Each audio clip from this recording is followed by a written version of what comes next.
жүрөсүңөр анан кыйынчылык. Еще шайлоо деп коесуңар. Атаңардын башынабы силерге шайлоо, Соке, чындап келгендечи, сени эч ким шайлаган эмес.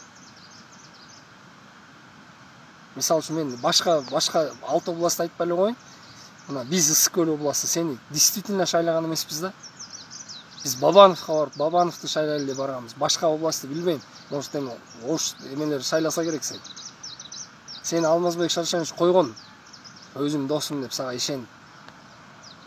Ал да келесе ага соолуп, ага да чала эле болот. Кайра өзүнүн бир жерине суу куйуптуруп жака киргизип койдум, жатат ал да. Ал киши сага караганда кичине жакшы иштерди кылган.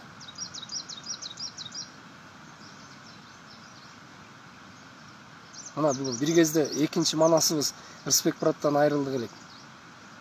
Ал силерге караганда көп маселени чеччү да. Кыргызстандын экинчи манасы болчу өз убагында. Аны да жайладыңар. Мына андан кем эмес экинчи кишибизден айрылып отурабыз. Şu Чубак ажыга кеткенге караганда силердин депутат же сен кетип калсаң соке, эл эчтеке болмок эмес да. Деп наоборот сүйүнөт сени. Ушундай бир келесолордон бирөөсүнөн айрылдык депчи.